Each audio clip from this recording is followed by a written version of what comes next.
Tapos na ang ganda-gandahan. Ang ganda natin.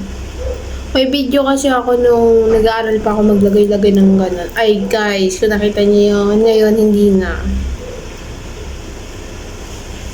May kwento ako sa inyo. Kanina, kumain kami sa mga inasal ni Bebe. Tapos, nangingi siya ng kanin kasi aniray siya. Yan, huwag na.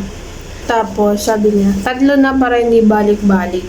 Natawa ako dun sa nag-serve sa kanya ng kanin. Sabi lang, nag-serve sa kanya, sabi niya, sure ka? Sabi na nag-serve.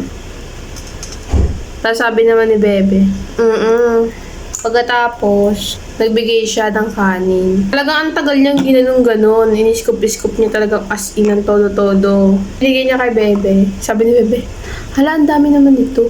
Ay, madako. Nakangisi yung lalaki. Tapos paglagay niya sa plato ni Bebe, nagulat si Bebe. Sabi niya, ay, 2 na lang pala. Ganon, kasi sobrang laki talaga. Nung ginanon niya, yung dinurog niya, sabi niya, ay, ang dami pala nito, wag na. Nagbago na yung takalan ng ng inasal. Ang laki na niya. Ang hirap. Ayun.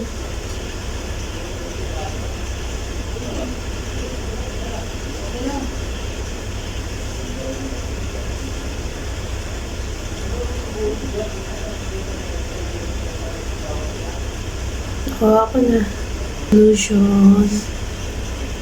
Maraming solution. Ayun lang. Share ko lang. Tapos na. Tapos tanggal natin yung mga accessories natin. Ito hindi ko to tinatanggal. Bigay ito sa akin ni Mama. Tapos itong bigay sa akin ni Bebe nung 3rd anniversary namin. Ayan. Hello Kitty. Silver. At dahil naiinitan na ako. Mansari pala namin yun ni Bebe. Ang sarap. C2. Milk tea. C2 milk tea. Ang sarap. Yun na natin itong buhok ko.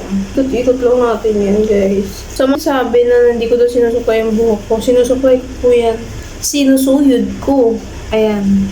Kanina sinuyod ko yan bago ko siya ayusin.